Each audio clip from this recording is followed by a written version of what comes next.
இந்திய பங்குச்சந்தையில கடந்த 2 வாரமாவே ஒரு டவுன் ட்ரெண்ட் நடந்துட்டு இருக்கு. ஒரு கரெக்ஷன் நடந்துட்டு இருக்கு அப்படிங்கிறத நம்ம தொடர்ந்து பேசிட்டு இருக்கோம். அந்த வகையில ஜனவரி 23ஆம் தேதியான இன்னைக்கும் ஒரு கரெக்ஷன் இருந்தத பார்க்க முடியுது. குறிப்பா மும்பை பங்குச்சந்தை குறியீட்டு எண்ணான சென்செக்ஸ் 700 புள்ளிகள் வரைக்கும் ஒரு டவுன் ட்ரெண்ட சந்திச்சிருந்தத பார்த்தோம். இதுவே தேசிய பங்குச்சந்தை குறியீட்டு எண்ணான நிஃப்டி எடுத்துக்கிட்டோம் அப்படின்னா, அதுலயும் ஒரு சரிவு இருந்தத பார்க்க முடியுது. 25,100க்கும் குறைவா நிஃப்டி ட்ரேட் ஆனதை நம்ம பார்த்தோம். ஸோ இந்த அளவுக்கு ஒரு கரெக்ஷன் நடந்திருக்கு அப்படிங்கும்போது, இதுக்கு பின்னாடி என்னென்ன காரணங்களா இருக்கு? பங்குச்சந்தை சார்ந்த நிபுணர்கள் இதை எப்படியெல்லாம் குறிப்பிடுறாங்க அப்படிங்கிறது தான் இந்த வீடியோவில் டீட்டெயிலாக டிஸ்கஸ் பண்ண போகிறோம். இந்தியன் மார்க்கெட்டை பொறுத்த வரைக்குமே செப்டம்பர் 2024 தொடங்கின இந்த கரெக்ஷன் அப்படிங்கிறது இப்போ வரைக்கும் தொடர்ந்துகிட்டே இருக்கு அப்படின்னு சொல்லலாம். ஸோ இந்த கரெக்ஷன் அப்படியே ஒரு டவுன் ட்ரெண்டில் தான் இருக்கா அப்படின்னு கேட்டால் நிச்சயமா இல்லை. இதுக்கு நடுவில் இந்த ஒரு 1.5 வருஷம் கேப்பில் நம்ம நிறைய அப்ஸ் அண்ட் டவுன்ஸ் எல்லாம் பார்த்தோம். மார்க்கெட் ஃப்ளாட்டாக இருந்ததையும் பார்த்தோம். ஆனால் இந்த 2026 என்ன நடந்தது அப்படின்னா, ரொம்ப நாளாக ஒரு கரெக்ஷன்லேயே இருந்த மார்க்கெட் கொஞ்சம் கொஞ்சமாக ரெக்கவர் ஆகி ஆல் டைம் ஹை எல்லாம் பிரேக் பண்ணிட்டு புது ஹையை ஃபார்ம் பண்ணதை பார்த்தோம். ஓகே, மார்க்கெட் ரெக்கவர் ஆயிருச்சு, இனிமேல் மார்க்கெட் நல்லா பெர்ஃபார்ம் பண்ண போகுது அப்படின்னு எதிர்பார்த்துட்டு இருந்த சூழ்நிலையில சடனா ஒரு மிகப்பெரிய கரெக்ஷனை மார்க்கெட் காமிச்சிட்டு இருக்கு. 1000 புள்ளிகளுக்கும் கீழே, அதாவது நியூ ஹை மேக் பண்ணி அதுலேருந்து 1000 புள்ளிகளுக்கும் கீழே இப்போ ட்ரேட் ஆகிட்டு இருக்கு அப்படிங்கிறது தான் பார்க்க முடியுது. ஸோ இவ்வளோ குறுகிய காலத்தில் இந்த அளவுக்கு ஒரு கரெக்ஷன் ஏன் நடந்தது, இதுக்கு என்ன காரணம் அப்படின்னு நம்ம பார்க்கும்போது பல பொருளாதார நிபுணர்களும் சொல்கிற ஒரே விஷயம் இதுதான், யுஎஸ் அதிபர் டொனால்ட் ட்ரம்ப்.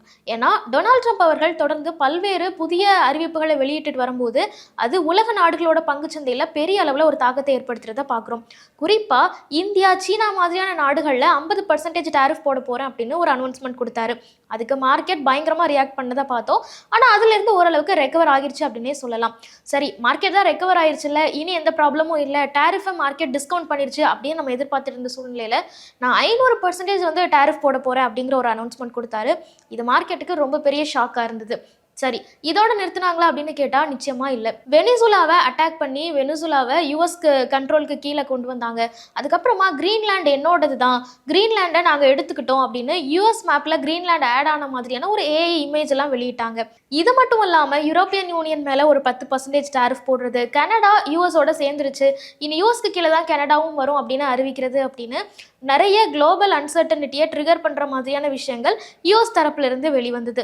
ஸோ இதுக்கெல்லாம் மார்க்கெட் பயங்கரமாக ரியாக்ட் ஆச்சு அப்படின்னே சொல்லலாம். ஏன்னா உலக அளவில் ஒரு அன்சர்டனிட்டி இருக்குது அப்படின்னா கண்டிப்பாக அது பங்குச்சந்தையில் எதிரொலிக்கும்ல, அதோட தாக்கத்தை நம்மளால நிறைய பார்க்க முடிஞ்சுது. சரி, இந்த தாக்கம் ஏற்பட்டிருக்கே, இது எப்போ சரியாகும் அப்படின்னு நம்ம எதிர்பார்த்துட்டு இருந்த சூழ்நிலையில் அதுக்கும் அமெரிக்க அதிபர் டொனால்ட் ட்ரம்ப் ஒரு விஷயம் பண்ணாரு. என்ன அப்படின்னா, கிரீன்லாண்டோட நாங்கள் ஒரு பேச்சுவார்த்தை நடத்துகிறோம், ஒரு அக்ரிமெண்ட் சைன் பண்ணுறோம், யூரோப்பியன் யூனியனுக்கு ஒரு சில டிமாண்ட்ஸ் வைக்கிறோம், அதை அவங்க மீட் அவுட் பண்ணாங்க அப்படின்னா எங்களோட ஆர்மி அஃபீஷியல்ஸ் யாரும் அட்டாக் பண்ணாமல் இருப்பாங்க அப்படிங்கிற மாதிரி கொஞ்சம் அவரோட அந்த அக்ரெசிவான டோன்ல இருந்து கொஞ்சம் நார்மல் ஆன மாதிரி பேசினாரு. ஸோ அந்த அறிவிப்பு வந்ததுலேருந்து மார்க்கெட் ரெக்கவர் ஆகுமா அப்படின்னு எல்லாருக்கும் ஒரு எதிர்பார்ப்பு இருந்தது. ஆனால் என்னதான் இந்த அன்சர்டனிட்டி இருந்தாலும், அது கொஞ்சம் கூல் டவுன் ஆகிற மாதிரியான விஷயங்கள் நம்ம கண்ணில் தெரிஞ்சாலும் கூட இந்திய மார்க்கெட், இந்திய பங்குச்சந்தை பொறுத்த வரைக்கும் பெரிய அளவில் ஒரு ரெக்கவரி நடக்கலை அப்படிங்கிறது தான் பார்க்க முடியுது.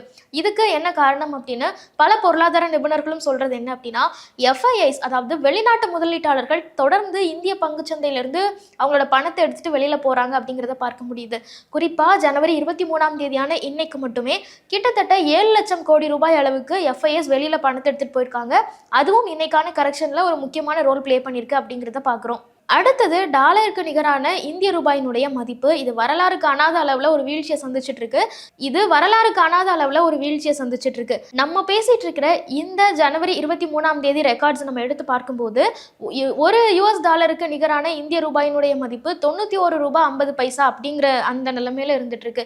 ஸோ இந்த அளவுக்கு ருப்பியினுடைய வேல்யூ வீக் ஆகுறது அப்படிங்கிறதும் ஒரு முக்கியமான ரோல் பிளே பண்ணுது இந்தியன் எக்கானமியில் அப்படிங்கிறத நம்ம பார்க்குறோம். மூணாவது விஷயம் நம்ம பார்க்குறது என்ன அப்படின்னா, கார்பரேட் ஏர்னிங்ஸ். ஸோ 2025-26 இந்த நிதியாண்டுக்கான தேர்ட் குவார்ட்டரோட ரிசல்ட்டை நம்ம பார்த்துட்டு இருக்கோம்.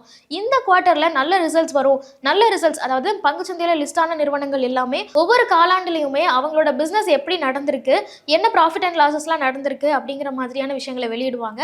ஸோ அது இந்த தடவை கொஞ்சம் ஆவரேஜாக தான் இருக்குது. நிறுவனங்கள் எதுவுமே பெருசாக பெர்ஃபார்ம் பண்ணலை அப்படிங்கிறத பார்க்க முடியுது. ஸோ அதுவும் பங்குச்சந்தை ரெக்கவர் ஆகாமல் இருக்கிறதுக்கு, இல்லை பங்குச்சந்தையில் ஒரு கரெக்ஷன் வரத்துக்கு இன்னொரு காரணமா இருக்கும் அப்படின்னு பார்க்கிறோம். இதெல்லாம் தாண்டி இன்னைக்கு அதாவது ஜனவரி 23ஆம் தேதி மட்டும் நம்ம ஸ்பெசிஃபிக்கா பார்த்தோம் அப்படின்னா அதானி குரூப்ஸ்ல ஒரு மிகப்பெரிய செல்லிங் நடந்திருக்கிறத பார்க்க முடியுது. ஸோ இதுக்கு பின்னாடி என்னென்ன காரணங்கள் இருக்கும், ஏன் அதானி குரூப்ஸ் வந்து இன்னைக்கு 10% மேல ஒரு டவுன்ஃபாலை சந்திச்சிருக்காங்க அப்படிங்கிறத நம்ம கவனிக்க வேண்டியதா இருக்கு. ஏன்னா இந்திய பங்கு சந்தையில அதானி குழுமத்தினுடைய பங்குகள் மட்டும் எடுத்துக்கிட்டோம் அப்படின்னா ஒரு டீசென்டான அலோகேஷன்ஸ்ல இருக்காங்க.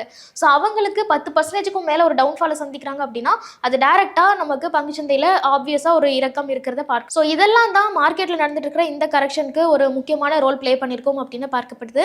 நீங்க பங்குச்சந்தையில தொடர்ந்து இன்வெஸ்ட் பண்ணிட்டு இருக்கிற ஒரு முதலீட்டாளராக இருக்கீங்க அப்படின்னா இப்போ மார்க்கெட்ல போயிட்டு இருக்கிற இந்த கரெக்ஷன் உங்களுக்கு எந்த அளவுக்கு ஒரு இம்பாக்டை கொடுத்துருக்கு அப்படிங்கிறதெல்லாம் கமெண்ட்ஸ்ல சொல்லுங்க.